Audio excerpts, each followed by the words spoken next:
The radio crackled to life at 6:47 a.m. All units, we have a code K9. Delta is missing. Last seen at the station kennels at 0600. German Shepherd, 7 years old, 75 pounds. Sheriff's K9 unit. Considered highly trained and potentially dangerous if approached by civilians. Lieutenant Catherine Brennan pulled her Crown Victoria into the Oceanside Pier parking lot as the sun broke through the marine layer.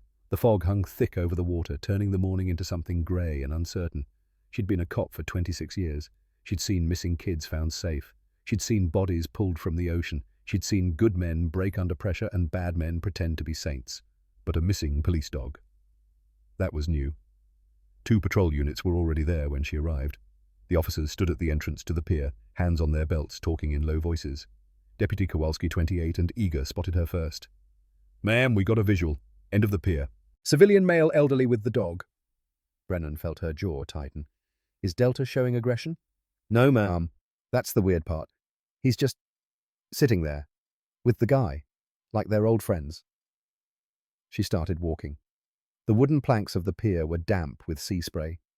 Her boots made solid, rhythmic sounds that cut through the morning quiet. Behind her, 3 deputies followed, spreading out in tactical formation without needing to be told. Training took over when the brain couldn't make sense of things. The pier stretched 200 yards into the Pacific. At the far end, she could see the silhouette of a man on a bench. And beside him, unmistakable, even in the fog, the dark outline of a German Shepherd. Brennan raised her hand. The deputies stopped. She studied the scene for a long moment. The man wasn't restraining the dog. There was no leash, no collar in his hands. Delta sat close to him, leaning against the man's leg in a posture that spoke of comfort, of trust, of something that shouldn't be possible. "Sir," Brennan called out, her voice firm but not hostile. "That's a Sheriff's Department K9. I need you to step away from the animal." The man didn't move. He was older. 60, maybe 65. Grey hair cut military short despite the years. A faded flannel jacket over a white t-shirt. Jeans that had seen better days. Work boots that had walked a lot of miles. He sat with his shoulders slightly hunched, one hand resting on the dog's back. "Sir." Brennan tried again, moving closer now. "I'm Lieutenant Brennan. That dog is sheriff property. He's trained for police work. I need you to move away slowly." The man finally looked up. His eyes were tired. Not the tired of a bad night's sleep. The kind of tired that came from carrying weight for years, from seeing things most people never saw. Brennan knew that look. Her older brother had that look. Right up until the day he put his service pistol in his mouth and pulled the trigger. "I didn't take him," the man said quietly. His voice had gravel in it. "I was just sitting here. He came to me. That dog doesn't just go to strangers." "I know." The way he said it made Brennan pause. Delta's ears twitched. His head turned toward the approaching deputies, and his body shifted, not aggressive, defensive. He moved slightly in front of the man, placing himself between the stranger and the uniforms. "Delta, heel," Brennan commanded. The dog's ears flattened. He looked at her, then back at the man. He didn't move. Kowalski spoke up behind her. "Ma'am, Delta's never ignored a command before." "I'm aware, deputy." She took another step forward. Delta's lips pulled back just enough to show teeth. Not a snarl, a warning. The man's hand moved to the dog's head, gentle. "Easy, boy, easy." And the dog relaxed. Not completely, but enough. Brennan's instincts were screaming now. Something was wrong here. Wrong in a way that didn't fit any scenario she'd trained for. "Sir, I'm going to need you to tell me your name." "Garrett Hayes." "Mr. Hayes, do you know this dog?" A long pause. The ocean moved beneath them, steady and indifferent. "I don't know," Garrett said slowly. "Maybe. A long time ago. Dogs don't remember from a long time ago. Some do." The certainty in his voice made her study him harder. The military haircut wasn't a fashion choice. The way he sat, even relaxed, had discipline in it. The way his eyes scanned the deputies, tracking positions without seeming to spoke of training that became instinct. "Are you a veteran, Mr. Hayes?" "Army. 1st Cavalry Division. Medically retired 1991. Gulf War era." Brennan did the math. That would make him around 62 now. "And you're saying you knew this dog years back?" "I'm saying I knew a dog that looked like this one, that moved like this one." Garrett's hand moved along Delta's back and he paused. His fingers touched something beneath the dog's tactical vest. "That had a mark like this one." Brennan moved closer slowly, watching Delta's reaction. The dog watched her but didn't move to stop her. Garrett lifted the edge of the vest. Beneath it, in the short fur along Delta's left shoulder, was an old scar, 3 inches long, shaped like an irregular V, healed years ago. "What kind of scar is that?" Brennan asked. "Shrapnel," Garrett said quietly. "IED blast. February 1991. Outside Kuwait City." The air seemed to go still. "Mr. Hayes, his name was Delta then too, Canine 2847. I was his handler. We were on patrol. He detected the IED before we got to it, alerted. Protocol was to pull back and call EOD, but the lieutenant wanted to push forward, said we were losing daylight." Garrett's hand trembled now, still touching that mark. "Delta wouldn't move, kept blocking my path. The lieutenant ordered me to control my dog. I tried to pull him back, and that's when the second IED went off, the one we didn't see. Delta jumped, pushed me backward, took the blast." He stopped, swallowed hard. "I woke up in a field hospital 3 days later. They told me Delta didn't make it. They told me he died saving my life." Brennan felt something cold move through her chest. "That's not possible," she said, but her voice had lost its authority. "I know." Garrett looked down at the dog. "I buried that dog. I mean, I didn't bury him. They said there wasn't enough left to send home, but I buried him in my head. I've been carrying him for all these years." Delta made a sound. Not quite a whine. Something softer. He moved closer to Garrett, pressing against the old man's leg, and then did something that made every deputy on that pier go silent. He lifted his right paw and placed it deliberately on Garrett's knee. Garrett stared at the paw. His breathing changed. Faster, shallower. Brennan recognized it. Panic attack. PTSD response. And Delta recognized it too. The dog pressed harder against Garrett's leg. Steady. Grounding. The paw stayed on the knee-firm pressure until Garrett's breathing started to slow. "I trained him to do that," Garrett whispered. "When I was having episodes. In country. He'd put his paw on my knee, give me something solid to focus on, something real." He looked up at Brennan, and there were tears in his eyes now. "I never taught another dog that. I never told anyone about it. It was just something between me and Delta." Brennan pulled out her radio. "Dispatch, this is Brennan. I need you to run a military working dog number, K92847, Handler Sergeant Garrett Hayes, service dates 1989 to 1991. Static. Then the dispatcher's voice. "Running it now, Lieutenant." 30 seconds of silence. The ocean, the wind, the sound of Garrett's uneven breathing. "Lieutenant, I have the record. MWD K92847, designation Delta, German Shepherd. Handler Sergeant Garrett Hayes, 1st Cavalry Division. Dog status shows KIA, February 1991, Kuwait." Brennan looked at the dog sitting peacefully beside Garrett. "Dispatch, what's the microchip number on our K9 Delta?" "Stand by." More silence. "Microchip number is 982012345678 Can you run that through the military database?" "Lieutenant, that's a military chip format. Our Delta has a civilian registration from 2015 when he joined the department." "Run it anyway." A longer pause this time. When the dispatcher came back, her voice had changed. "Lieutenant, the military database shows that chip number registered to MWD K92847, Delta, reported KIA 1991. Kowalski spoke up quietly. "Ma'am, if that dog died in 1991, what's sitting on that bench right now?" Brennan didn't answer.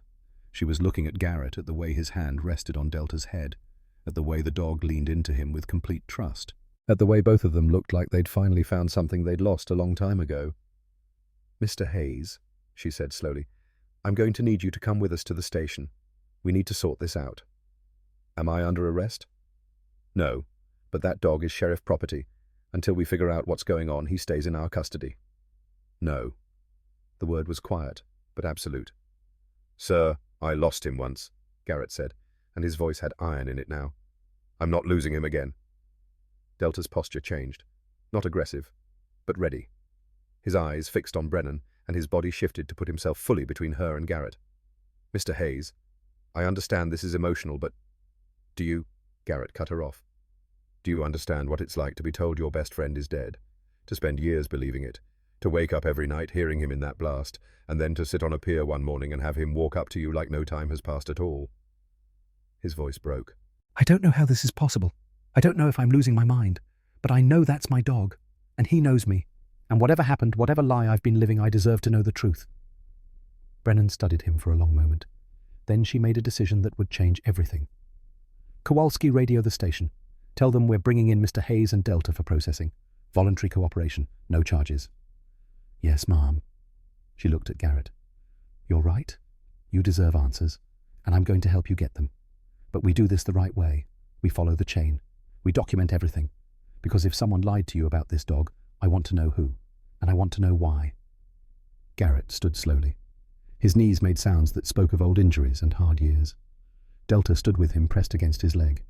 They walked off the pier together, the old veteran, the impossible dog, and a lieutenant who was starting to realize this was bigger than a missing canine. The sun had burned through the fog now. The pier was bright with morning light, but Brennan had the distinct feeling they were walking into something dark. The station was old, built in the 70s when Oceanside was smaller and the world made more sense. Brennan led Garrett and Delta through the back entrance, avoiding the front desk and the questions that would come. She put them in interview room 2, not because Garrett was a suspect, but because it was quiet, private, and it had a door she could lock. Coffee, she offered. Black if you have it. She left Delta with Garrett. Another violation of protocol. But protocol was already broken the moment that dog refused to leave the old man's side. In the hallway, Kowalski was waiting. Ma'am, what do you want me to do? Pull everything we have on Delta.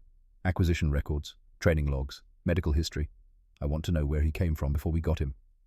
And Mr. Hayes? Run him through the VA database. I want to know if his story checks out. You think he's lying? Brennan looked through the one-way glass. Garrett sat in the chair, one hand on Delta's head. The dog sat close, watching the door, but calm. Peaceful in a way she'd never seen him. Delta was a good canine, disciplined, effective, but he'd always been slightly distant, professional. Now he looked like he was home. No, Brennan said quietly. I think he's telling the truth. That's what scares me. She walked to her office and made the call she'd been dreading. The phone rang 3 times before a clipped voice answered. Department of Defense Military Working Dog Registry. This is Lieutenant Catherine Brennan, San Diego County Sheriff's Department. I need to verify a record. MWD K92847 designation Delta. One moment. Typing sounds, then silence. Lieutenant, that record is flagged. Flagged how? I'm not authorized to give you that information. You'll need to submit a formal request through channels. I'm looking at a dog right now with that microchip number. A dog that's supposed to be dead since 1991. More silence. Lieutenant, I'm going to transfer you to my supervisor. The line clicked. Hold music. Something patriotic and tinny. Then a new voice.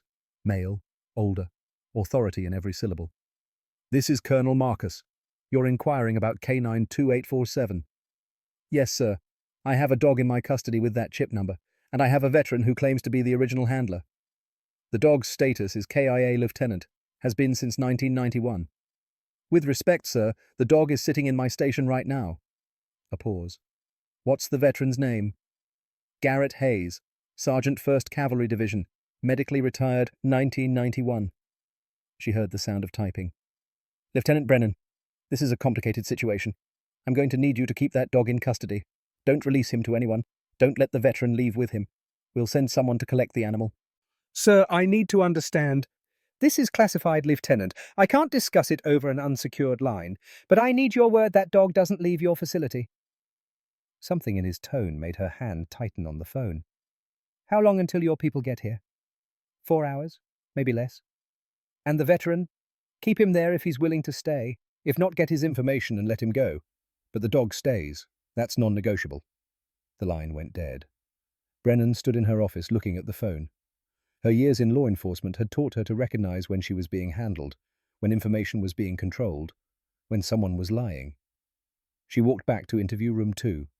Through the glass, she watched Garrett and Delta. The old man was talking quietly, and the dog's ears were forward listening. She opened the door. Mr. Hayes, I need to ask you something.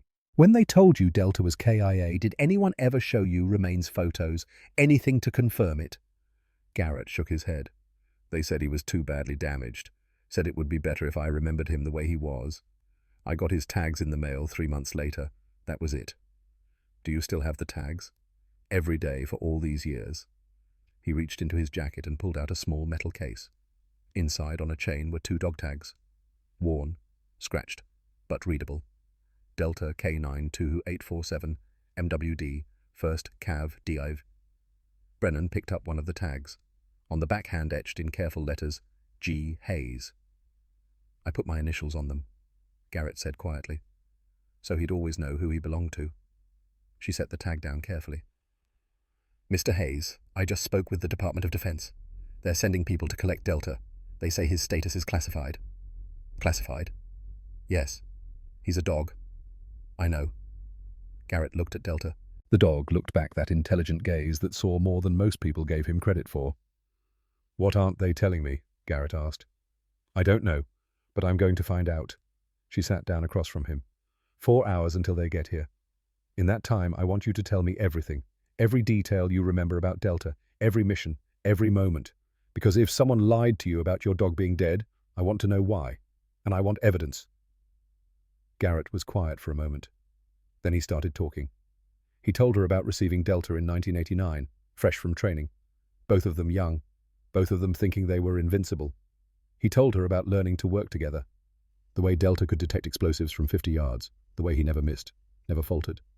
He told her about the small things, how Delta hated the heat but loved the work, how he'd sleep with his head on Garrett's boots, how he'd tilt his head when Garrett talked to him like he was trying to understand every word. He told her about the night patrols, the close calls, the times Delta's nose had saved the whole unit. And he told her about the last mission. February 12th, 1991. Patrol outside Kuwait City. Tensions running high. Everyone exhausted.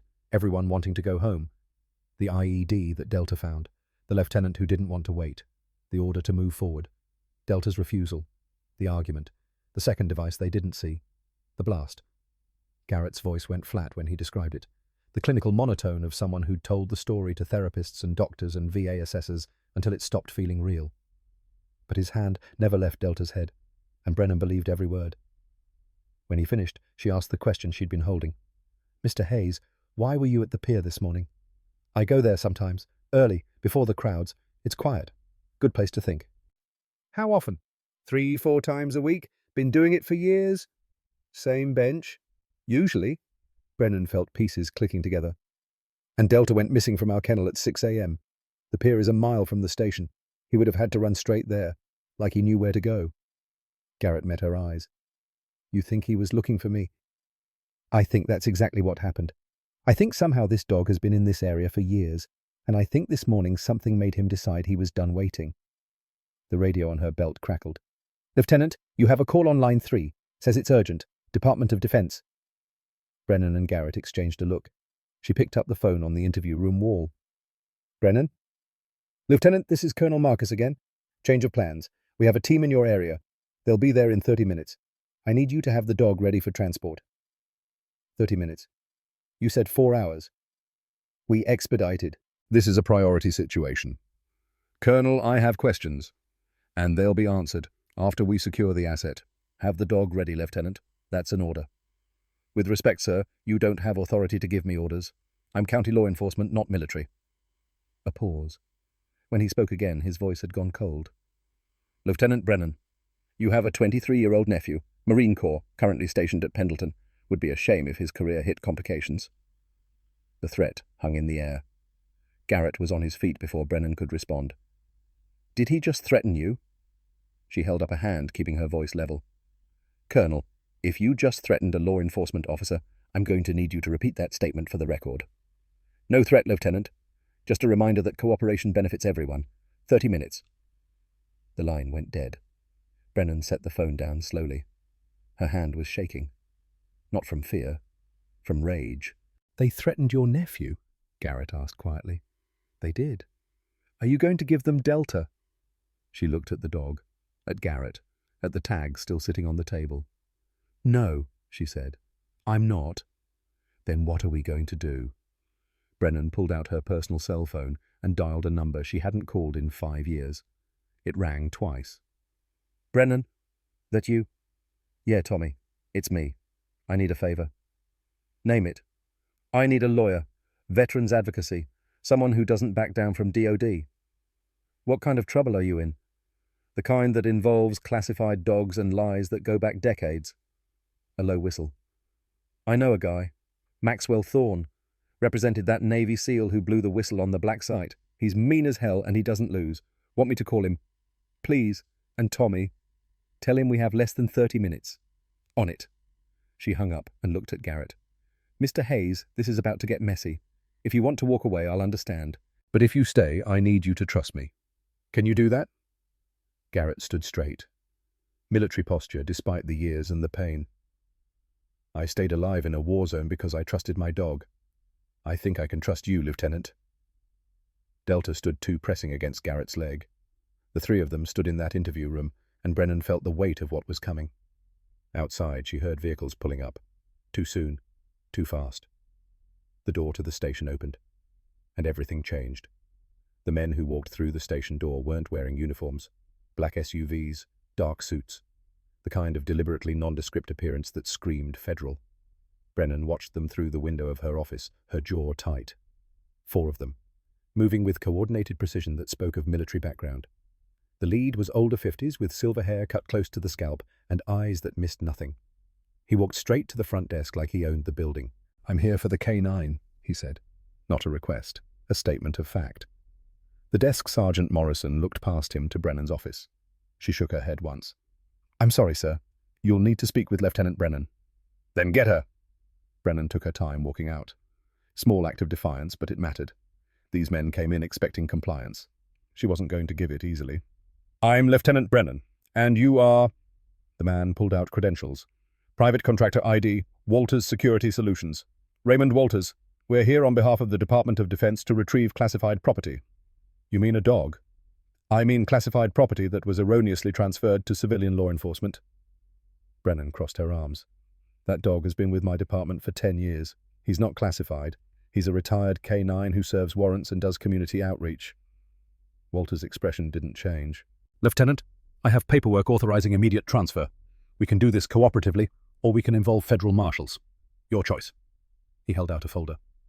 Brennan took it, scanned the documents. They looked official. Signatures, seals, Department of Defense letterhead. But something was off about them. The dates didn't line up right. The authorization codes were formatted wrong. She'd seen enough federal paperwork to know when something was manufactured quickly. "These documents require a judge's signature for immediate seizure," she said. "I don't see one. We have verbal authorization. Not good enough. If you want that dog, you come back with proper documentation. Until then, he stays in my custody." Walters stepped closer. His voice dropped low, meant only for her. "Lieutenant, I know about your nephew. I know about the complaint filed against him last month, the one that's currently under review. Would be unfortunate if that review went the wrong way." Brennan felt her blood go cold, then hot. "That's the second time today someone's threatened my family. I don't respond well to threats, Mr. Walters." "Not a threat. A reality check. There are bigger things at play here than you understand. Give us the dog. Walk away. Everyone goes home happy." "No." The word hung in the air between them. Walters studied her for a long moment. Then he nodded slowly. "You're making a mistake, Lieutenant. But it's your mistake to make. We'll be back, with proper documentation, and then you won't have a choice." He turned and walked out, his team following. The SUVs pulled away from the curb with deliberate slowness. Kowalski appeared at Brennan's elbow. "Mom, what just happened?" "We just made enemies of some very connected people. How's that record search coming?" "That's the weird part.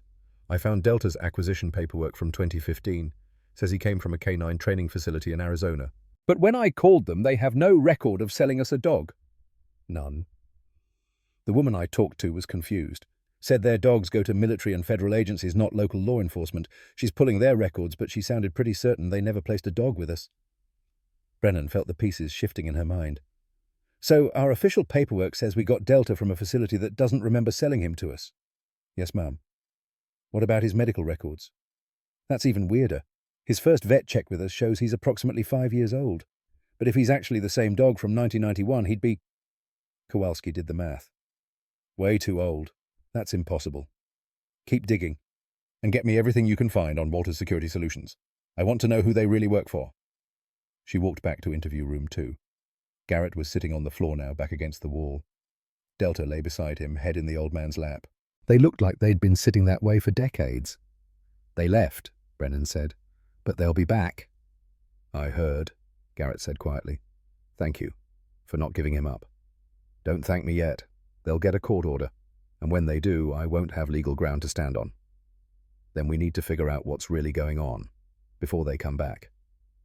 Brennan sat down against the opposite wall, unprofessional, undignified. But this whole situation had gone past protocol. Talk to me about Delta's capabilities. What made him special? Garrett's hand moved slowly through the dog's fur. His nose. I've seen a lot of canines. Even the good ones miss sometimes. Delta never missed. Not once in 2 years. If there was explosive material within 50 yards, he found it. What else? He was smart. Not just trained. Actually intelligent. You could see him thinking. Problem-solving. Most dogs, they learn commands and they execute. Delta understood context. Knew when to break protocol if the situation called for it. Like this morning, when he refused to attack you. Yeah, like that. Brennan pulled out her phone and started searching. Military working dog programs, classified canine operations, anything that might explain a dog that should be dead. She found archived news articles from 1991, the Gulf War, coalition forces pushing into Kuwait. And then she found something that made her stop. Mr. Hayes, do you remember a program called Operation Echo? No, should I? I'm looking at a declassified memo from 1991, brief mention of a canine program, experimental, testing new detection methods. It was shut down after the war ended. She scrolled further. It says here that the program focused on dogs with exceptional olfactory capabilities, dogs that could detect not just explosives but chemical weapons, biological agents, things beyond normal canine training. Garrett's hand had stopped moving. Delta could do that. They tested him once on nerve agent traces. He detected them at concentrations so low the equipment barely registered. The memo says the program was classified because of the detection methods. Something about the training being controversial. Controversial how? Brennan looked up at him.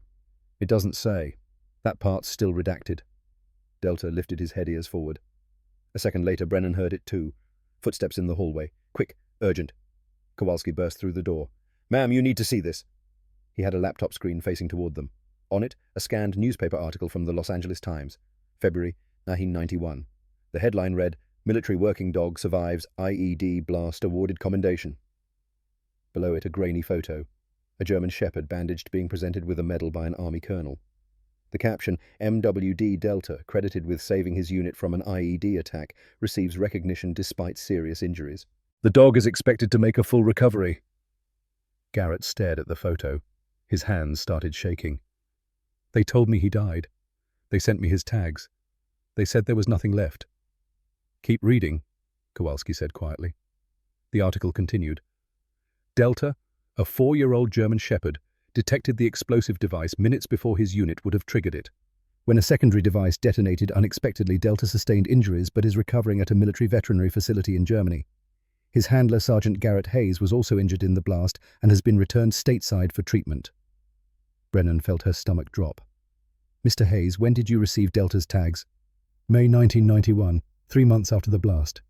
This article is dated March 1991, 1 month after. It says Delta was alive and recovering. The silence in the room was absolute. They lied, Garrett said, his voice hollow. They told me he was dead while he was in a hospital somewhere. Why would they do that?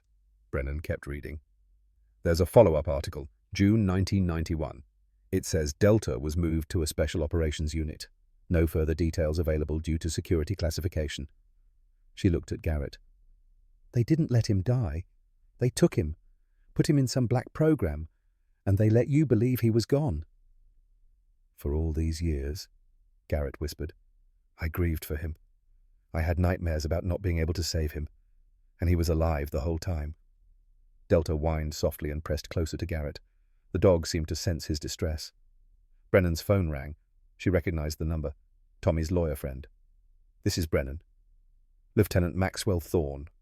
I hear you've got yourself a situation involving a classified canine and some federal overreach. That's putting it mildly. I'm 15 minutes from your location. Don't let anyone take that dog until I get there. And don't let your veteran leave. I'm going to need to talk to both of them. Understood. One more thing. I did some digging on Walters Security Solutions. They're a contractor outfit that does cleanup work for DoD. When the military has a problem they want to make disappear quietly, they call Walters. Cleanup work. Assets that aren't supposed to exist. Programs that got shut down but left loose ends. That kind of thing. If they're after your dog, it means someone very high up is worried about what that dog represents. Brennan looked at Delta. What does he represent? Proof. Evidence of a program that shouldn't have existed. Whatever they did with that dog after 1991, they can't afford to have it come to light, which means they can't afford to have the dog examined by independent veterinarians, or his DNA tested. You think there's something wrong with him? I think there's something they don't want anyone to know about him. Get me samples, blood, hair, anything, before they come back for him. The line went dead. Brennan stood up. Mr. Hayes, I need your permission to have Delta examined by our veterinarian. Full workup, blood tests, x-rays, everything. Why? Because if there's something about Delta that they're trying to hide, we need to know what it is, before they take him and we lose our chance. Garrett looked at the dog. Delta looked back calm and trusting. Will it hurt him? No. Standard medical examination. Then do it. 20 minutes later, Delta was in the station's veterinary clinic. Dr. Margaret Sullivan, the department's canine veterinarian, worked quickly and efficiently. Brennan watched through the window. Garrett stood beside her, arms crossed tight against his chest. He's cooperating, Dr. Sullivan called out. Vitals are strong, heart rate normal for a working dog, respiratory function excellent. She drew blood, took hair samples, ran her hands over Delta's body, checking for abnormalities. His muscle tone is incredible for a dog this age. Usually we see some deterioration. He's like a dog half his age. She moved to examine his teeth, then stopped. Lieutenant, you need to see this. Brennan entered the exam room. Dr. Sullivan was holding Delta's mouth open, pointing to his molars. See these wear patterns. This dog is not 7 years old. How old? Based on tooth wear, bone density in his jaw, and the condition of his gums, I'd say at least 15, possibly older. Garrett's voice came from the doorway. How old can a German Shepherd live? Average lifespan is 10 to 12 years. Exceptional dogs might make it to 14 or 15. Beyond that, we're talking about medical anomalies. Dr. Sullivan ran a handheld scanner over Delta's shoulder where the microchip was embedded. That's strange. This chip is registering 2 frequencies. 2. Most microchips transmit on a single frequency. This one has dual transmission. I've only seen that in experimental tracking chips. Military grade. She moved the scanner along Delta's body. There's another one. In his left hip. Smaller. Different frequency. 2 microchips. 3, actually. There's a third one embedded in his right rear leg. Brennan felt her pulse quicken. Why would a dog need 3 tracking chips? You wouldn't, unless you wanted to track him through different methods, or unless different agencies tagged him at different times and didn't remove the old chips. Dr. Sullivan drew more blood, worked in silence for several minutes. Then she turned to her computer, pulled up the results. Her expression changed. This can't be right. What? His cellular regeneration markers. They're elevated, significantly. I'm seeing enzyme levels that, Lieutenant, this dog's body is repairing itself at an accelerated rate, like nothing I've seen in a natural canine. What does that mean? I don't know, but it might explain why he's in such exceptional physical condition. If his cells are regenerating faster than normal, he'd age slower. Recover from injuries faster. Live longer. Garrett spoke up, his voice tight. In Kuwait, after the blast, I was told Delta had injuries that should have been fatal. Shrapnel in his lungs, broken ribs, internal bleeding. But that newspaper article said he made a full recovery. Dr. Sullivan looked at him. Mr. Hayes, normal dogs don't recover from injuries like that, even with excellent veterinary care. Something about this dog's biology is different. They did something to him, Garrett said slowly. After they took him, whatever that classified program was, they did something to make him heal faster, live longer. I need to run more tests, genetic screening, detailed cellular analysis. But that's going to take time we might not have. A commotion erupted in the hallway. Raised voices, the front desk sergeant arguing with someone. Brennan moved to the door and saw Walters back in the station. This time he had 2 men in actual federal marshal uniforms with him, and he was holding papers. Lieutenant Brennan, Walters called out, we have our court order. Federal judge signed 1 hour ago. You're required to turn over the canine immediately. Brennan took the papers. They looked legitimate this time. Proper formatting, actual judge's signature. But the speed bothered her. Getting a federal judge to sign an emergency order in under 2 hours. That took serious pull. I need time to verify this with the court. You can verify while we're loading the dog. We're not leaving without him. Maxwell Thorne chose that moment to walk through the front door. He was exactly what Brennan expected. Late 60s, silver hair, expensive suit, and eyes that had seen every trick in the legal handbook. Raymond Walters, Thorne said pleasantly. Still doing the government's dirty work, I see. Thorn, should have known you'd stick your nose in this. My client has rights, and I intend to make sure those rights are protected.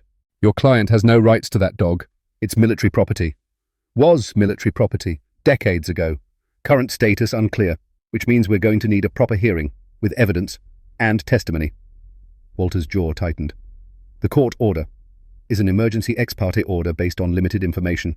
I'm going to file an immediate motion to dissolve it, and I'm going to request a full evidentiary hearing, should be scheduled within 48 hours. We'll have the dog by then. Only if you want to be held in contempt when my motion is granted. Judges don't like it when federal contractors try to rush proceedings, especially when there's a veteran involved who was told his dog was dead for decades.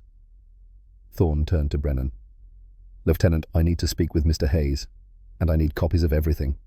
Medical records, service records, that newspaper article, all of it. You'll have it in 10 minutes. Walters stepped forward. This isn't over, Thorn. It never is with you people. But here's what's going to happen.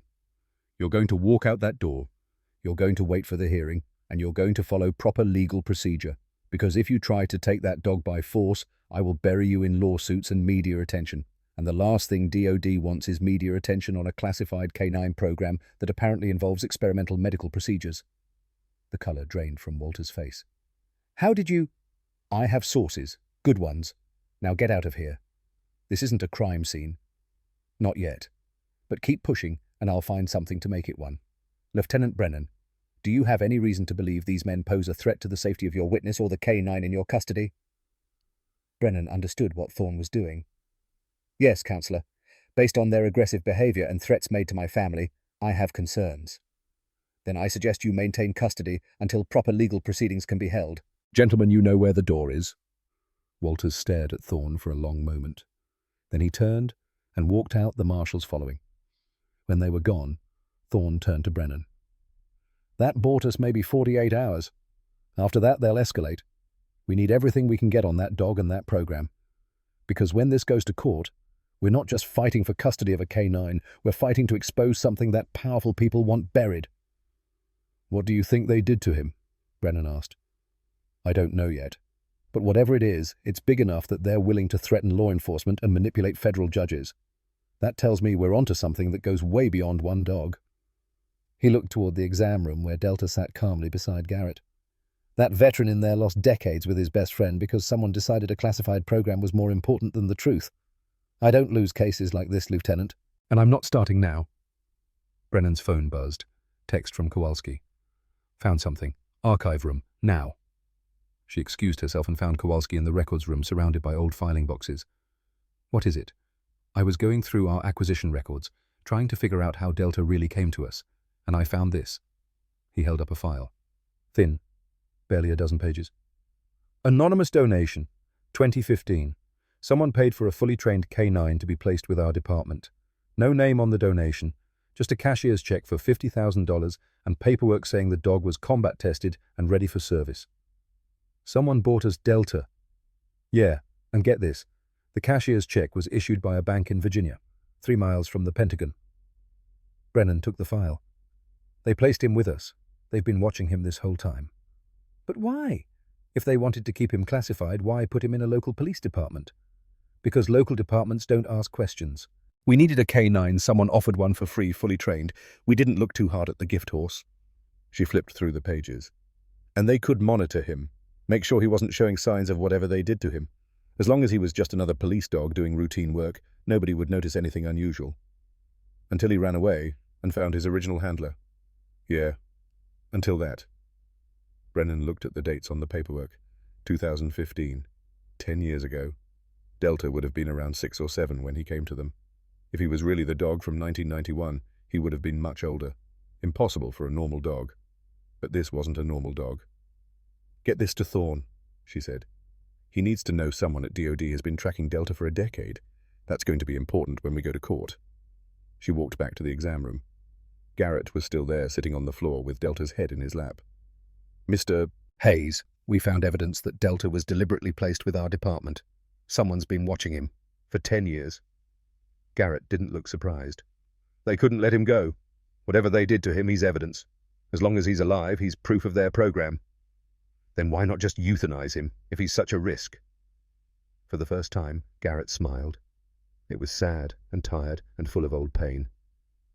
Because whoever ran that program, they're not completely heartless.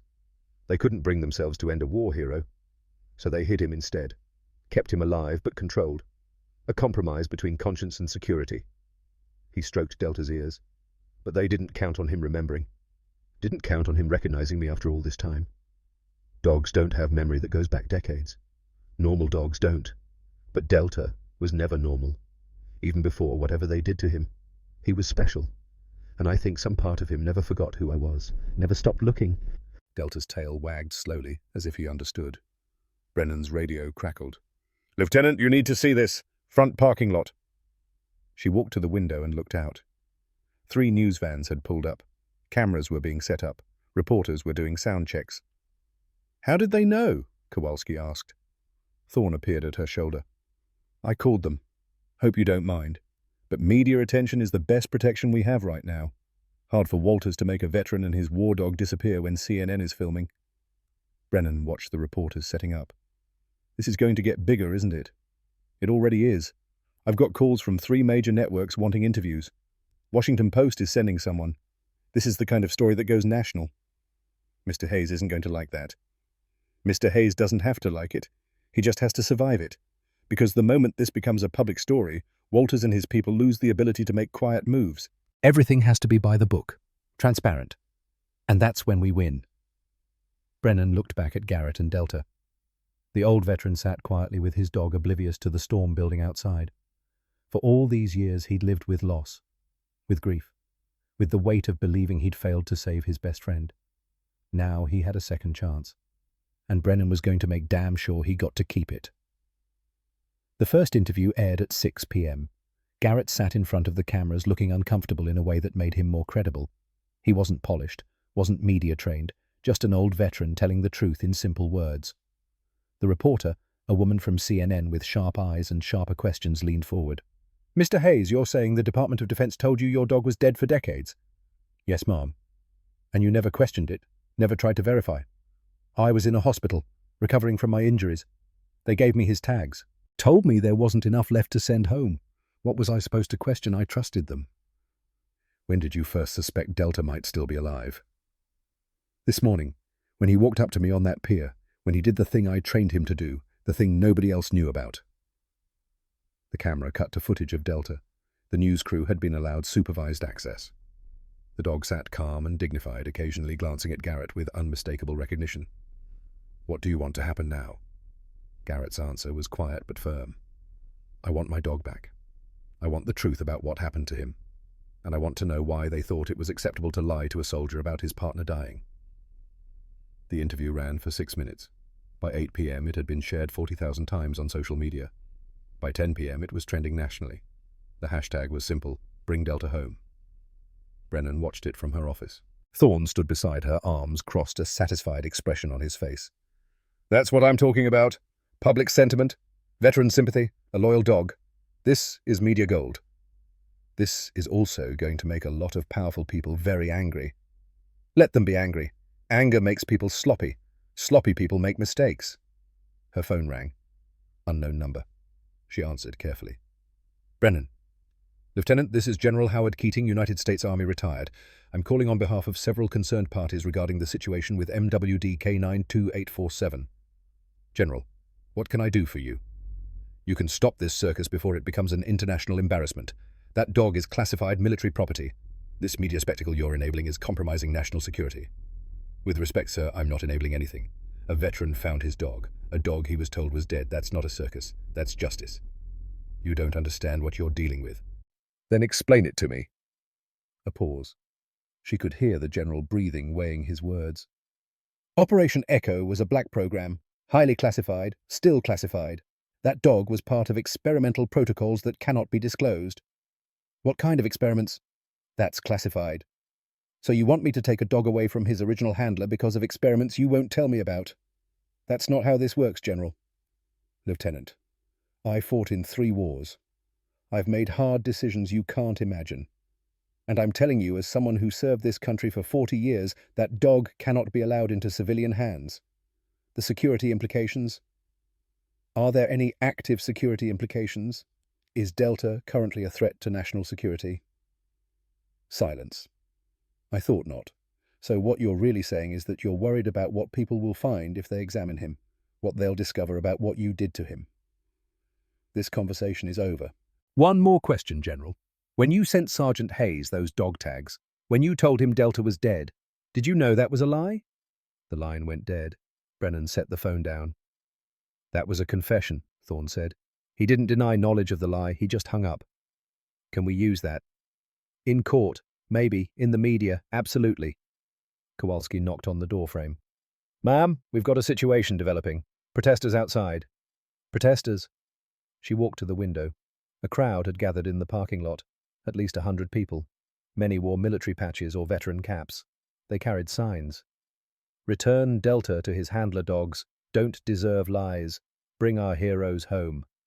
This is getting out of control, Brennan muttered. This is perfect, Thorne countered. Public pressure, media attention, veteran support. Every hour this continues, our position gets stronger. Brennan's radio crackled again. Lieutenant, we have federal marshals at the perimeter. They're ordering the protesters to disperse. She grabbed her radio. Tell the marshals the protesters are on public property and have a right to peaceful assembly. They disperse when they choose to disperse. Yes, ma'am. Thorne smiled. You're getting good at this. I hate this. I know, but sometimes the right thing requires making people uncomfortable. Midnight came and went. The protesters didn't leave. News crews set up camps with portable lights. The story had taken on a life of its own. Brennan found Garrett in the break room drinking coffee that had gone cold hours ago. Delta lay at his feet, sleeping peacefully despite the chaos outside. Can't sleep, she asked. Haven't slept well in a long time. Not about to start now. She poured herself coffee and sat down across from him.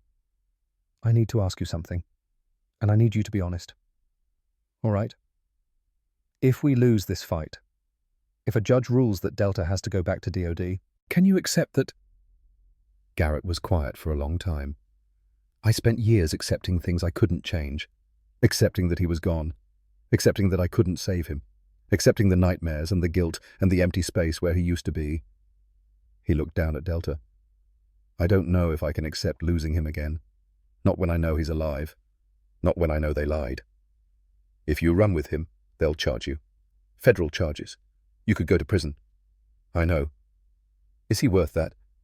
Garrett's eyes met hers, and she saw something in them that made her chest tight. Lieutenant, when I was in that hospital in 1991, I wanted to die. The injuries, the pain, the guilt of surviving when others didn't. I was ready to give up. The only thing that kept me going was thinking about Delta, thinking about how he saved me, how he deserved better than me quitting. His voice cracked.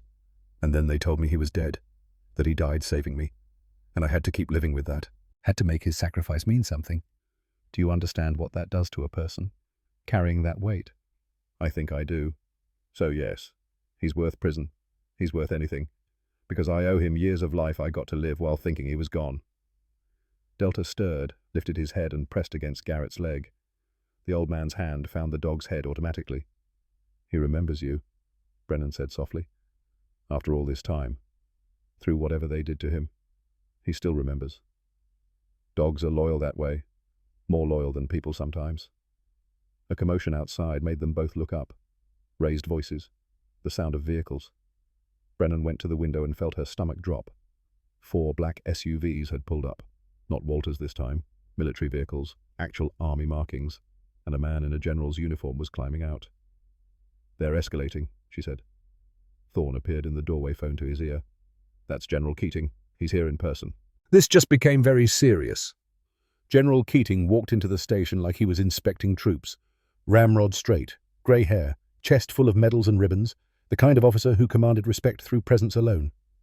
Brennan met him in the lobby. General. Lieutenant Brennan. We spoke earlier. I remember. Good. Then you understand I'm not here to negotiate. I'm here to inform you that MWD Canine 2847 is being remanded to military custody, effective immediately under the authority of the National Defense Authorization Act, Section 1076. Thorne stepped forward. General, I'm Maxwell Thorne, counsel for Sergeant Hayes. Section 1076 applies to active duty military working dogs. Delta has been retired for over a decade. His retirement was never properly processed. He remains on active status.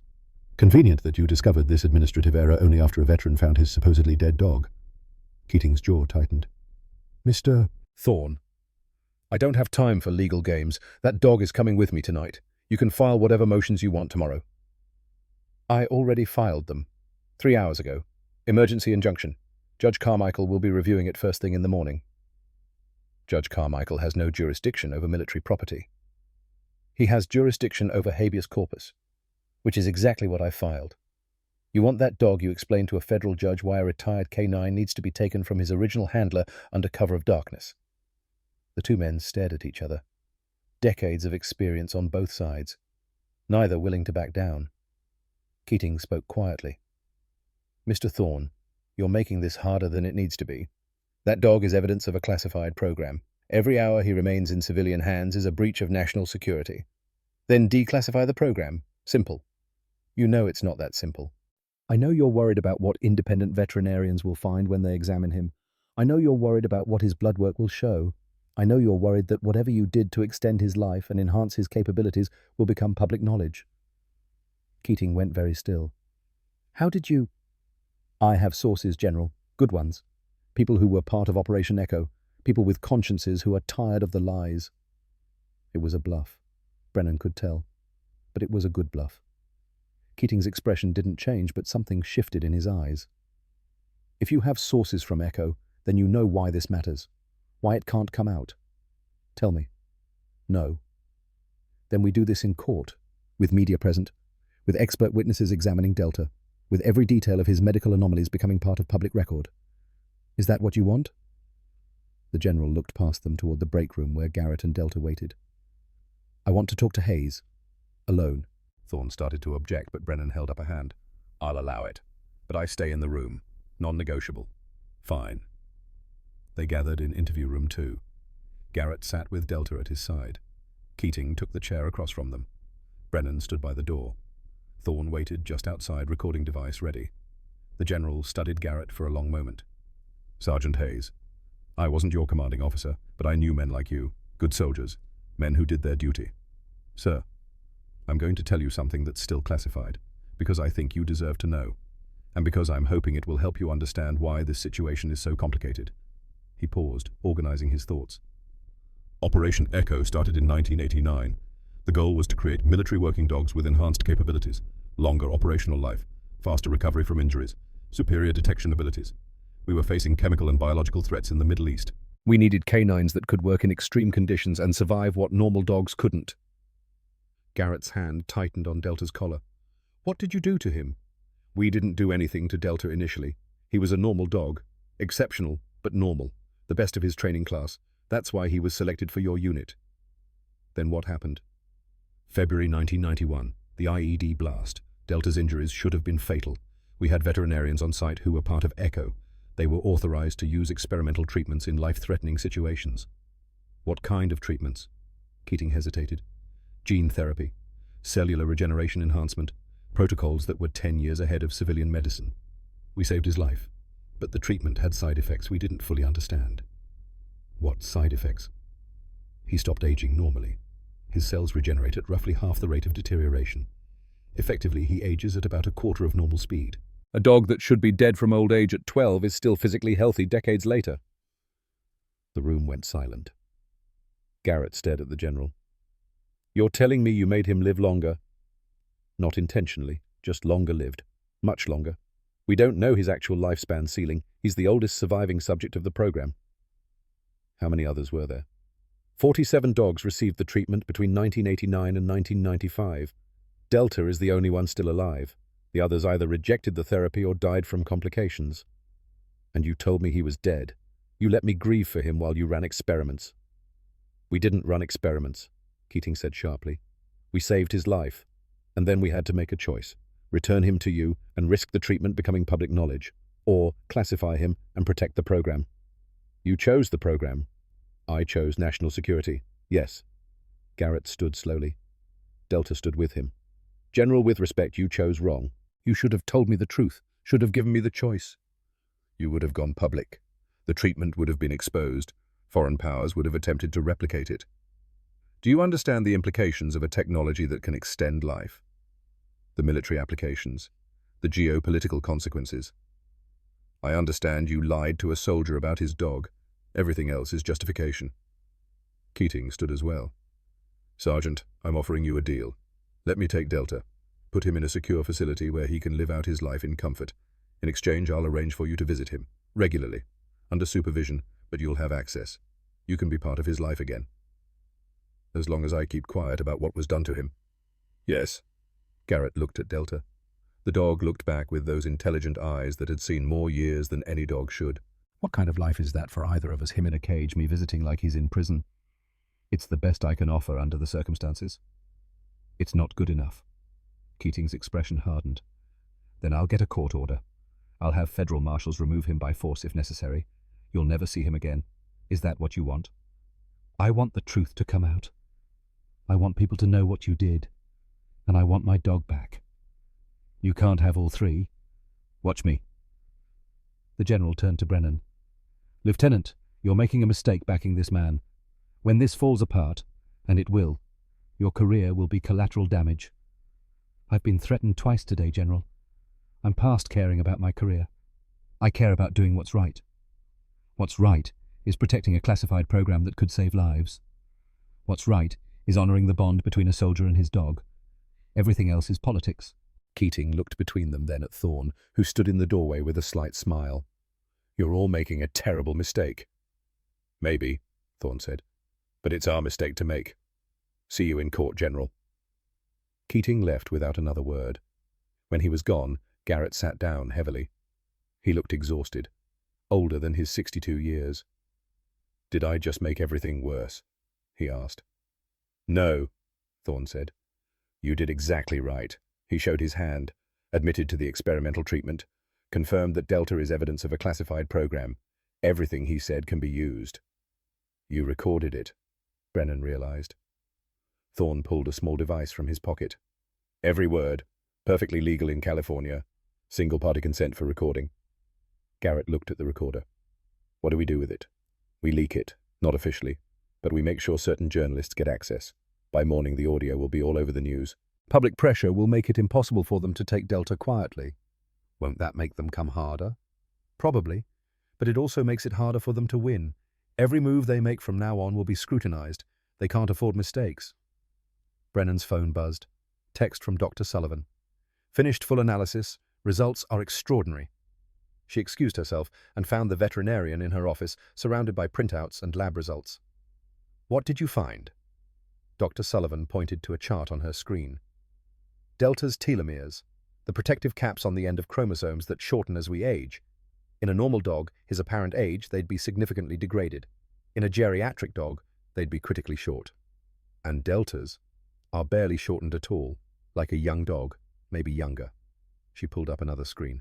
His mitochondrial function, the powerhouses of cells, they should show age-related decline. His are operating at peak efficiency. Another screen. His immune system markers should be weakening with age. They're stronger than most dogs half his age. She turned to face Brennan. Lieutenant, whatever they did to this dog, they didn't just extend his life. They fundamentally altered his aging process at a cellular level. This isn't veterinary medicine. This is something else entirely. How is that possible? I don't know. But the implications if this technology exists for dogs, what about humans? What about soldiers? What about anyone willing to pay for it? Brennan felt cold. That's why they want him back. He's not just evidence of a program. He's proof that they've solved biological aging, at least partially. And if that becomes public knowledge, it changes everything. Dr. Sullivan nodded slowly. I've documented everything. Full medical report. It's ironclad. If this goes to court, I can testify to exactly what Delta is, what was done to him. Will you, Lieutenant? I became a veterinarian because I love animals. What they did to Delta might have saved his life, but it was also experimenting on a living creature without consent, using him as a test subject for technologies that have massive ethical implications. Yes, I'll testify. Gladly. Brennan took the report back to Thorne. He read it in silence, his expression growing more serious with each page. This is bigger than I thought, he said finally. This isn't about one dog or one program. This is about illegal human testing. Because if they did this to dogs, you can bet they tried it on people too. You think there are human subjects. I think Operation Echo was the animal testing phase of something much larger, and I think Delta is evidence of how far they were willing to go. He looked toward the break room where Garrett sat with his dog. That veteran in there has no idea what he's stumbled into. He just wanted his dog back. Now he's sitting on the biggest military medical scandal in decades. What do? We prepare for war. Because tomorrow, when that audio leaks and this medical report goes public, they're going to come at us with everything they have. Outside, the protesters were still chanting. Inside, an old veteran sat with his miracle dog. And somewhere in Washington, very powerful people were making very dangerous decisions. By morning, the story had exploded. The leaked audio of General Keating admitting to experimental gene therapy on military working dogs played on every major news network. Dr. Sullivan's medical findings, anonymously released to select journalists, dominated the headlines. Military conducted secret experiments on war dogs. Veteran's dog alive after 34 years. Anti-aging treatment revealed. Dodd Faces calls for investigation into classified canine program. Brennan's phone hadn't stopped ringing since 6 a.m. Requests for interviews. Questions from other law enforcement agencies. Calls from veterans organizations offering support. The hearing was scheduled for 2 p.m. at the federal courthouse. Thorne had been right. The public pressure made it impossible for DOD to operate in the shadows anymore. Everything would be on the record. Everything would be transparent. Garrett sat in the station conference room wearing the only suit he owned. It was old, slightly too big on his frame now, but clean and pressed. Delta sat beside him wearing a new collar Brennan had bought that morning. Not a tactical vest, just a simple leather collar with a brass tag. Delta belongs to Garrett Hayes. You ready for this? Brennan asked. No, Garrett said honestly, but I'm going anyway. The courthouse is going to be packed. Media, protesters. This is going to be a circus. I've been through worse. Thorne entered carrying his briefcase and looking grimly satisfied. DOD just filed an emergency motion to close the hearing to the public, citing national security concerns. Will it work? Garrett asked. Not a chance. Judge Carmichael is old school, First Amendment advocate. He's already denied the motion. Said if DOD wants to claim national security, they can do it in open court where the public can evaluate the claim. What does that mean for us? It means we're fighting on favorable ground. Everything they say, every argument they make will be public record. They can't hide behind classification anymore. The drive to the courthouse took 20 minutes. News helicopters followed them the whole way. When they pulled up, the crowd was enormous. Hundreds of veterans lined the courthouse steps. Some held signs, some just stood in silent support. As Garrett stepped out of the vehicle with Delta at his side, they began to applaud. Not cheering. Applause. Respectful. Solid. Garrett stopped overwhelmed. His hand trembled on Delta's leash. An older man stepped forward. Vietnam veteran by the patches on his jacket. He didn't say anything. Just nodded once. Respect between soldiers who understood what service meant. Garrett nodded back. They walked through the crowd together. Brennan on one side, Thorne on the other. Delta pressed close to Garrett's leg, calm despite the noise and the people. The courtroom was packed. Every seat filled. Standing room only. Judge Carmichael, a man in his 70s with steel grey hair and sharp eyes, surveyed the room with obvious displeasure at the circus his courtroom had become. But he called the proceedings to order with firm authority. This is an evidentiary hearing regarding custody and classification status of a military working dog designation, Delta MWD K92847. I've reviewed the emergency filings from both sides. Mr. Thorne, you represent Sergeant Garrett Hayes. Yes, Your Honor. And the Department of Defense is represented by... A woman stood, early 50s. Expensive suit, cold eyes. Andrea Morrison, Department of Justice, representing DOD interests. Very well. Ms. Morrison, you're arguing that this dog remains classified military property and must be returned to DOD custody. Is that correct? Yes, Your Honor. The dog was never properly retired. He remains on active status and is subject to military regulations regarding classified assets. Mr. Thorne. Your Honor, Delta was declared killed in action in 1991. For 3 decades, my client grieved for this dog. The military sent him the dog's tags and told him there were no remains. That's not active status. That's abandonment. The dog wasn't abandoned, Morrison countered. He was transferred to a classified program. The declaration of KIA was a necessary security measure. A necessary lie, Thorne shot back. Your Honor, the government lied to a combat veteran about his dog's death. That's not a security measure. That's betrayal. Judge Carmichael held up a hand. Let's establish some facts. Miss Morrison, do you dispute that Sergeant Hayes was told his dog died in 1991? No, Your Honor, but that was done to protect the classification of Operation Echo. What is Operation Echo?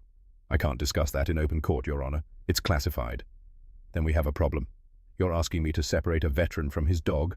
based on a program you won't explain. That's not how this works. Your Honor, if you'll allow me to present evidence in camera. No. If this dog is so dangerous or sensitive that he can't be with his original handler, you need to explain why. In public, where we can all evaluate your reasoning. Morrison's jaw tightened. Your Honor, Operation Echo was an experimental program designed to enhance military working dog capabilities through advanced medical treatments. The details remain classified due to national security implications. What kind of medical treatments? She hesitated. Gene therapy. Cellular regeneration protocols, treatments that extended operational lifespan and improved healing capabilities. A murmur ran through the courtroom. Judge Carmichael leaned forward. You experimented on military dogs. We saved their lives. Your Honor, dogs that would have died from combat injuries were given a chance to survive through experimental treatments. Without the consent of their handlers. The dogs were military property. Handler consent wasn't required. Garrett's hands clenched. Delta pressed closer to him, sensing his distress. Mr. Thorne, the judge prompted. Your Honor, I'd like to call Dr. Margaret Sullivan to testify about Delta's current medical condition. Proceed. Dr. Sullivan took the stand, was sworn in, and presented her findings with clinical precision. This dog's cellular structure shows clear evidence of genetic modification. His aging process has been dramatically slowed.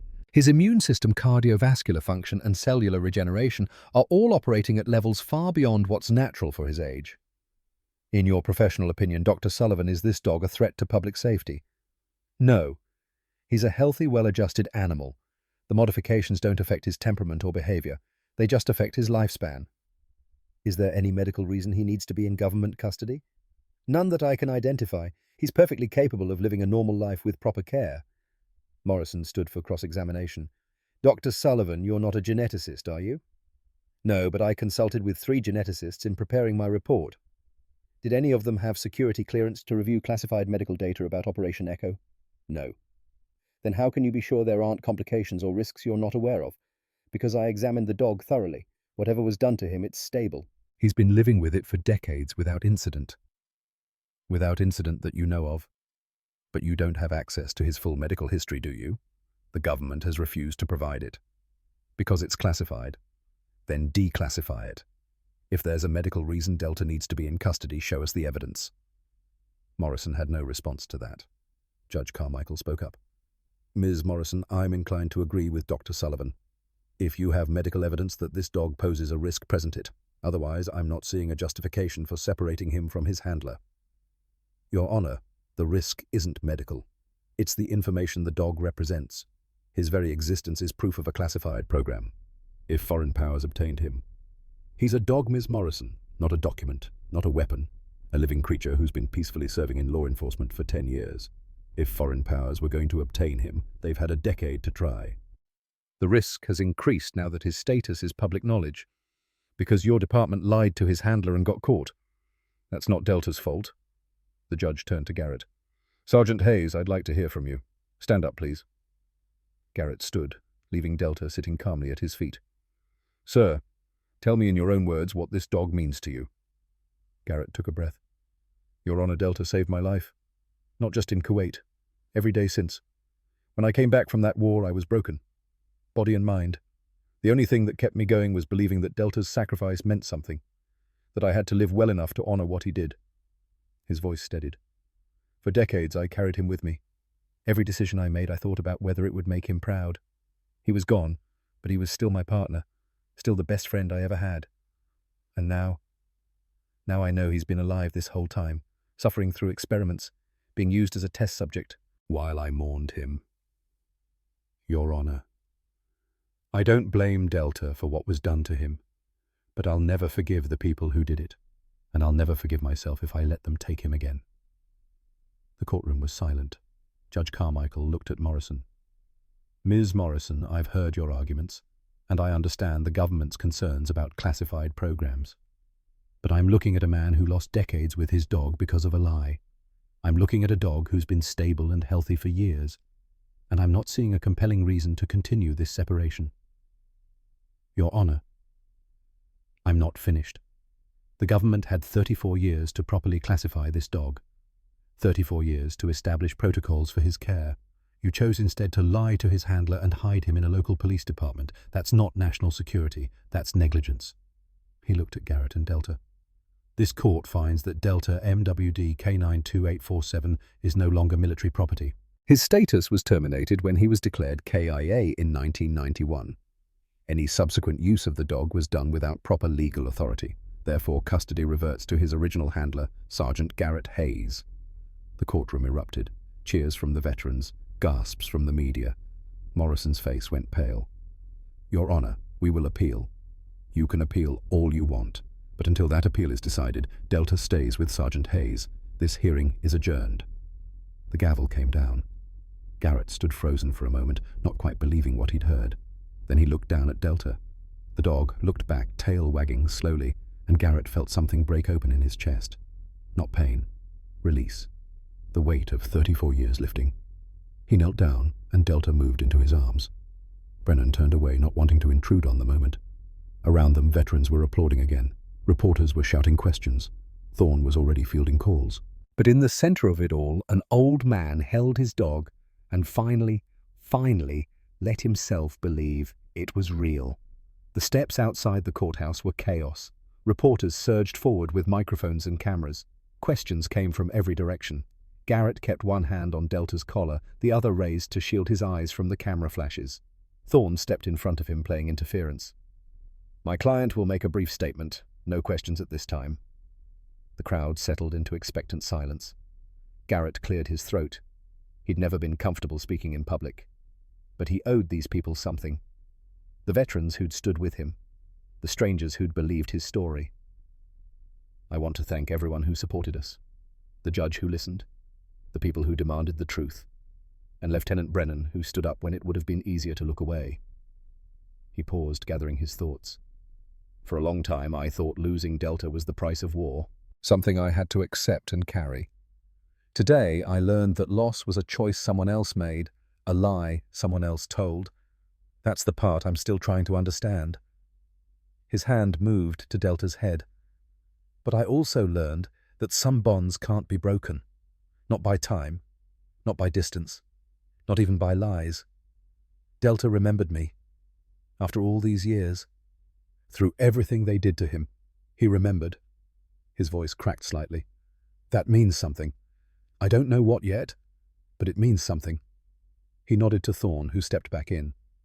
That's all for now. Thank you. They made their way through the crowd to Brennan's vehicle. The drive back to the station was quieter.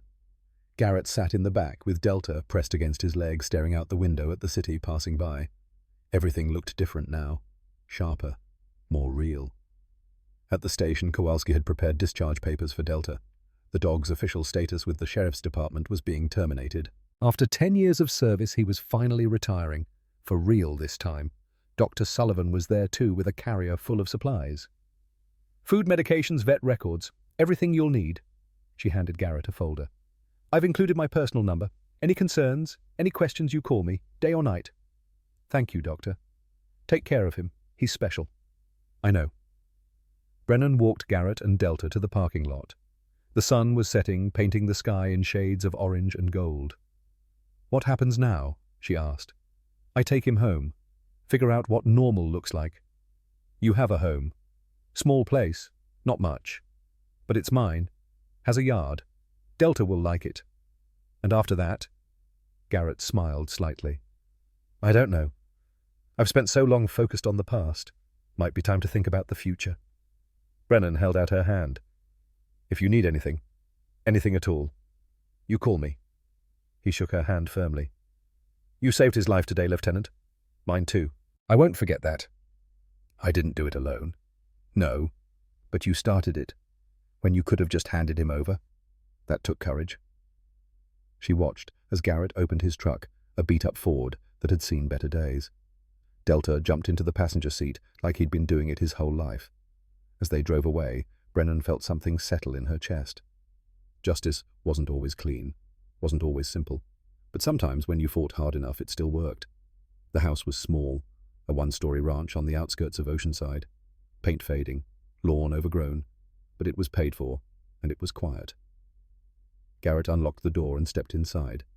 Delta followed, nose-working, taking in the new smells. The interior was sparse. Furniture that came from thrift stores. A TV that was 15 years old. Photos on the mantel of people who were mostly gone now. And in the center of the mantel, a frame holding 2 dog tags. Garrett picked up the frame, looked at the tags he'd carried for so long. Then he opened it and removed them from the frame. Delta watched as Garrett knelt down and clipped the tags onto his new collar, where they'd always belonged. "There," Garrett said softly. "Now you're really home." He showed Delta around the house, the kitchen with food and water bowls already set up, the living room with a bed Dr. Sullivan had provided, the back door leading to a small yard with a fence. Delta explored everything with the methodical precision of a trained canine, checking corners, noting exits, old habits from years of service. But when he finished his patrol, he came back to Garrett and sat, looking up at the old man with eyes that held intelligence and understanding, and something that might have been contentment. Garrett sat down on the floor beside him. They stayed that way for a long time, not doing anything, just being together. Outside, the sun finished setting. The house grew dark, grew. Eventually, Garrett got up and turned on a lamp, made a simple dinner, fed Delta, and for the first time in 34 years, he didn't eat alone. That night, Garrett lay in bed staring at the ceiling. Delta had claimed the bed Dr. Sullivan provided, but around midnight, Garrett heard the soft sound of paws on hardwood. Delta appeared in the doorway, hesitant. "Come on," Garrett said quietly. The dog crossed the room and settled on the floor beside the bed, close enough to touch, close enough to protect. Garrett's hand dropped over the side of the mattress, resting on Delta's head. For the first time in longer than he could remember, he fell asleep without nightmares. 6 months later. The small community center in Oceanside was packed. Veterans filled the chairs, some with their families, some alone. At the front of the room, Garrett stood beside a table covered in pamphlets and information sheets. The sign above read Canine Companions for Veterans, a Delta Foundation project. After the court case, after the media attention died down, Garrett had struggled with what to do next. The settlement from DOD, arranged quietly to avoid further litigation, gave him financial stability. But money wasn't purpose. He'd found purpose in a phone call from a young veteran. Army, Afghanistan, severe PTSD. The vet had seen Garrett's story on the news and wanted to know if getting a dog really helped. Garrett had talked to him for 2 hours. By the end, the young man was crying. Not from pain, from hope. That's when Garrett knew what he had to do. The Delta Foundation matched retired military working dogs with veterans who needed them. Dogs that had served paired with soldiers who understood service. It wasn't therapy. It was companionship. Recognition between warriors who spoke the same language. Brennan had helped him set it up. Thorne had handled the legal paperwork. Dr. Sullivan served on the medical advisory board. And Delta was the Foundation's ambassador. He sat beside Garrett, now calm and dignified, in a vest that read Therapy Canine. Veterans approached cautiously at first, unsure. But Delta had a way of putting people at ease. He'd lean against them, let them pet him. Sometimes he'd do the old trick, putting his paw on their knee when he sensed anxiety. It worked every time. A young woman approached Garrett, Marine Corps tattoo visible on her arm, haunted eyes that he recognized. "Is it true," she asked quietly, "that your dog was dead for 34 years and came back?" "Not dead, just hidden, but yes." "How did you survive thinking he was gone?" Garrett considered the question. "Badly at first. It hurt every day. But eventually I learned to carry him with me, to let the memory of him make me better instead of bitter. And now that you have him back..." He looked down at Delta. "Now I'm learning that some things are worth waiting for, and some bonds are stronger than any lie." The woman nodded slowly. Then she knelt down in front of Delta. "Can I?" "Go ahead." She reached out tentatively. Delta leaned forward, pressing his head into her hand. She made a sound, half laugh, half sob. "I had a dog. In Fallujah. IED detection. His name was Axe. He..." She couldn't finish. "I know," Garrett said quietly. "I'm sorry. Is he really okay, after everything they did to him? He's different than he was. But he's here. That's what matters." The woman spent 10 minutes with Delta. When she stood up, her eyes were clearer. "Thank you. Come back next week. We're having an adoption event. Retired canines looking for homes. Maybe one of them will be right for you." She nodded and walked away, looking less alone than when she'd arrived. Thorne appeared at Garrett's elbow. Good turnout today. Getting better every month. I got a call from DOD this morning. Garrett tensed. And they're shutting down the appeal, officially acknowledging that Delta is your dog. No more legal challenges. What changed? Public opinion. Congressional inquiries. 3 Senate committees are now investigating Operation Echo. They can't afford to keep fighting you while they're defending themselves on Capitol Hill. Good. There's more. They're offering to fund your foundation. Substantial grant. Enough to expand nationally. Garrett's eyes narrowed. Why? Optics. They want to look like they care about veterans. And honestly, your foundation does good work. It's a win-win. I don't want their money. I figured you'd say that. So I negotiated. They fund the foundation through an independent trust. No strings, no control, just money for a good cause. And they publicly apologize for the handling of your case. A public apology? Press release went out an hour ago. Secretary of Defense personally signed it, acknowledges the error in judgment, commits to reforming policies on MWD retirements. It's not perfect, but it's something. Garrett thought about it. Tell them I'll accept, but I want one more thing. Name it. Records. Full records on every dog that was part of Operation Echo. Where they are. What happened to them. If there are others still alive, I want to find them. Thorne smiled. Already in the agreement. You'll have access to the declassified files within 30 days. They shook hands. As the event wound down, Brennan arrived. She'd become a regular volunteer, helping with paperwork and logistics. Her nephew, the Marine, had recently adopted one of the canines, a Belgian Malinois named Havoc, who'd served 3 tours before retiring. How'd it go? She asked. Good, really good. We placed 2 dogs today, have 3 more veterans starting the application process. That's wonderful. They watched as Delta interacted with a group of veterans moving from person to person with the patience of a professional. He's good at this, Brennan observed. He's been doing it his whole life, taking care of soldiers. This is just different soldiers. How are you doing? Really? Garrett considered the question honestly. Better. There are still hard days. Still nights when I wake up and have to remind myself he's real. But mostly I'm good. For the first time in a long time, I'm actually good. I'm glad.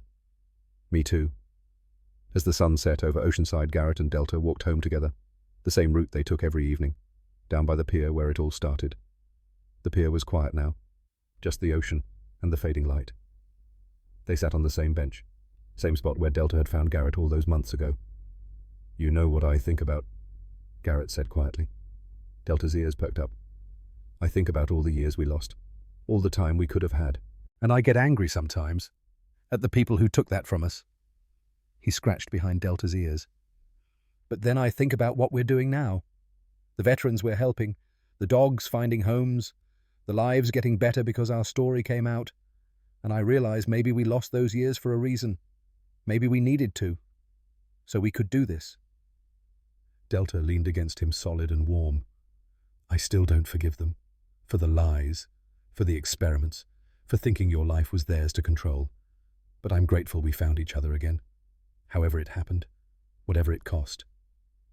The ocean moved beneath them, steady and eternal. Garrett pulled out his phone and looked at a photo. The young Marine who'd called him months ago. He'd just adopted a retired MWD, a German Shepherd named Titan. The photo showed them together, both smiling, both healing. There were dozens more photos like it. Veterans and dogs, second chances and new beginnings. All because one dog refused to forget. All because one veteran refused to give up. Come on, boy, Garrett said, standing. Let's go home. They walked off the pier together, the old veteran and the miracle dog, their shadows long in the evening light. Behind them, the sun touched the horizon. Ahead, the future waited. And for the first time in 34 years, Garrett Hayes walked toward it with hope. The end. Final note. The Delta Foundation continues to operate matching retired military working dogs with veterans in need. To date, over 300 placements have been made successfully. General Howard Keating retired from his consulting position 6 months after the court case. He declined to comment on Operation Echo. Lieutenant Catherine Brennan was promoted to captain. She still volunteers with the Delta Foundation on weekends. Dr. Margaret Sullivan published a paper on cellular regeneration in canines that revolutionized veterinary medicine. She credits Delta as her inspiration. Maxwell Thorne continues to represent veterans in cases against the Department of Defense. He has yet to lose a case. And Delta lives quietly with Garrett in Oceanside. He's estimated to be 16 years old now, though he moves like a much younger dog. How much longer he'll live remains unknown, but however much time he has left, he'll spend it where he belongs, home.